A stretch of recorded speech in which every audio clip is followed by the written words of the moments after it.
Hello everyone. तो आज हम सिस्टम डिज़ाइन का 7 स्टेप फ्रेमवर्क डिस्कस करेंगे।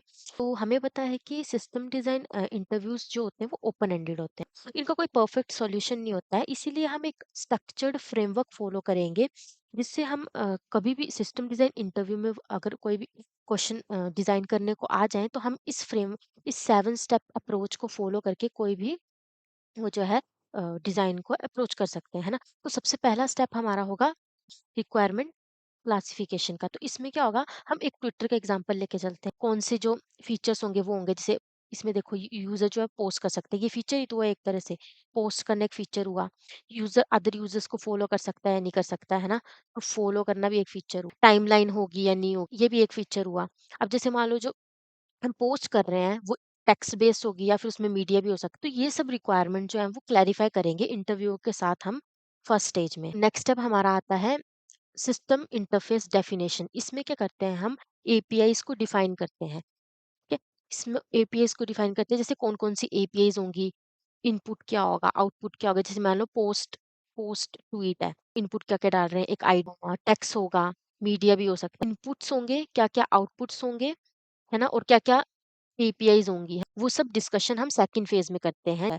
थर्ड स्टेप हमारा होता है back of the envelope estimation. इसमें हम छोटी मोटी एस्टिमेशंस करते हैं ताकि हमें अपने सिस्टम का स्केल पता चले। जैसे इसमें क्या होता है कि कितने पर डे कितने यूजर्स आएंगे, या फिर कितनी रिक्वेस्ट्स जो है वो पर सेकंड आएंगी। जैसे मान लो 1000 रिक्वेस्ट पर सेकंड आ रही है, तो कितना कितना स्केल होगा ना, उस वही ये सब अ, हम एस्टिमेशंस लगाएंगे। और अब 1000 रिक्वेस्ट आ रही है, मान लो कोई यूआरएल जनरेट कर रहा है या फिर कोई पोस्ट कर रहा है, तो उसके लिए स्टोरेज भी चाहिए होगा, तो स्टोरेज का भी एस्टिमेशन हम करते हैं थर्ड स्टेप में।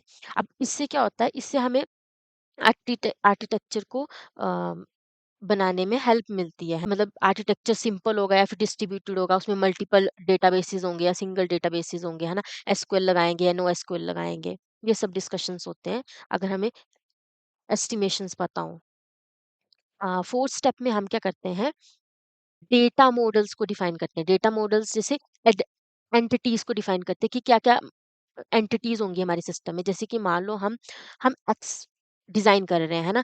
एक्स में क्या क्या एंटिटीज होंगी, ट्वीट होगी, यूजर होगा, यूजर फॉलो होगा, टाइमलाइन होगी यूजर। फोर्थ स्टेप में हम एंटिटीज तो डिस्कस करते हैं, साथ में उनके रिलेशनशिप्स भी डिस्कस करते हैं, है ना। जैसे यूजर ट्वीट से कैसे रिलेटेड होगा, लाइक्स और कमेंट्स ट्वीट्स के साथ कैसे रिलेटेड होंगे। तो ये सब रिलेशनशिप भी हम फोर्थ स्टेप में डिस्कस कर लेते हैं। अब हमारा फिफ्थ स्टेप आता है हाई लेवल डिजाइन।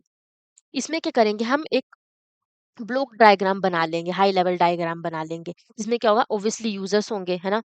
यूजर्स के बाद एपीआई गेटवे लगा देंगे जो कि सारी एपीआईज को रीडायरेक्ट करने में हेल्प करेगा, या फिर there will be a rate limiting prioritization authentication भी हैंडल करता है एपीआई गेटवे, है ना। लोड बैलेंसर भी लगा देंगे। एप्लीकेशन सर्विस होगा हमारा, है ना। डेटाबेस मीडिया होगा हमारे पास, तो हम इमेज स्टोरेज या फिर वीडियो स्टोरेज भी कर लेंगे, कैशे भी यूज कर सकते हैं। तो ये एक तरह से हमारा फिफ्थ स्टेप में हम एक तरह से सिस्टम डिजाइन का एक हाई लेवल स्ट्रक्चर बना देते हैं। सिक्स स्टेप क्या होगा, हमारा डिटेल डिजाइन। इसमें क्या करते हैं, हम कोई भी दो कंपोनेंट्स, एक कंपोनेंट को उठाएंगे, जैसे एपीआई गेटवे उठाया हमने, है ना। हम इसका फर्दर इसको डिटेल में डिस्कस करेंगे कि मतलब कैसे रेट लिमिटिंग लगा रहे हैं यहाँ पे, ऑथेंटिकेशन कर रहे हैं, कैसे ऑथेंटिकेशन कर रहे हैं, थर्ड पार्टी से कर रहे हैं या कैसे कर रहे हैं, रेट लिमिटिंग में कौन कौन सी टेक्निक्स लगा रहे हैं, है ना। वो सब डिटेल डायग्राम में डिस्कस होगा, ठीक है। फिर जैसे मान लो हमने कैशिंग लगाएंगे, तो कैशिंग कहाँ लगेगी, कौन सी टेक्निक लगेगी, वो सब डिस्कशन इसी स्टेप में करेंगे।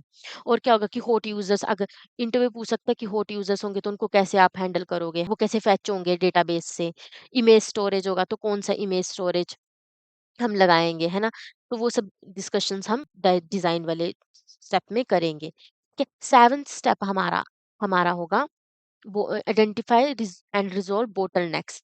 इसमें क्या करेंगे, मतलब इसमें हम ये डिस्कस करेंगे कि हमारे सिस्टम कहाँ कहाँ फेल हो सकते हैं। ये जो हाई लेवल हमने डिजाइन बनाया है, इसमें बताओ हमारा सिंगल पॉइंट ऑफ फेल कहाँ हो सकता है। यहाँ पे सिंगल पॉइंट ऑफ फेल हो सकता है क्योंकि एक ही डेटाबेस है। तो हम क्या कर देंगे, इसकी मल्टीपल कॉपीज बना देंगे डेटाबेस की, ताकि मान लो अगर ये वाला डाउन भी हो जाता है, ये फेल भी हो जाता है, तो ये तो चलता रहेगा ना।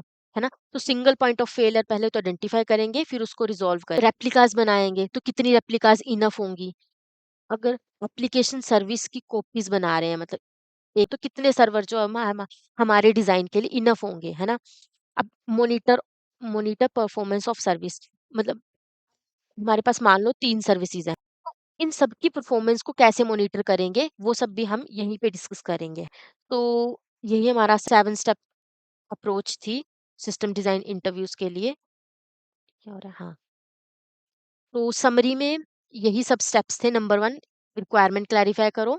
नंबर 2, एपीआई डिज़ाइन करो। एस्टिमेशन कभी-कभी इंटरव्यूअर्स बोलते हैं कि आप यू कैन स्किप आल्सो, तो हम डायरेक्ट एपीआईज़ डिफाइन करने के बाद हम डेटा मॉडल्स को डिस्कस कर सकते हैं, है ना? 5th step will be HLD. अगर हमने एचएलडी तक भी कर दी, दैट्स इनफ। उसके बाद थोड़े बहुत ही क्वेश्चंस पूछते हैं, 1-2 अ, डिटेल डायग्राम करते हैं, ज़्यादा वो नहीं पड़ता है हमें। 7 स्टेप में क्या करते हैं, छोटे-मोटे बॉटलनेक्स डिस्कस करते हैं। इसमें हम प्रोन्स एंड कॉन्स भी डिस्कस करते हैं कि हम ये क्यों यूज़ कर रहे हैं, ये क्यों नहीं यूज़ कर इसको परमानेंट स्टोर नहीं कर सकते। प्रोन्स क्या होगा, है ना? वैसे ही रेडिस की जगह हम मेम कैश भी यूज़ कर सकते हैं, तो डिस्कशंस हम यहीं पे कर सकते हैं। तो बस यही था कि जो सिस्टम डिज़ाइन इंटरव्यूज़ होते हैं, वो इस चीज़ पे डिपेंड करते हैं कि हमारी स्ट्रक्चरल थिंकिंग को देखते हैं वो सिस्टम डिज़ाइन इंटरव्यूज़ में, है ना? तो अगर हमें अब कभी भी हमें डिज़ाइन करने को आएगा, तो हम यही 7 स्टेप फ़ॉलो करके हम कोई भी सिस्टम डिज़ाइन कर सकते हैं। तो इस वीडियो के लिए इतना ही। Thank you.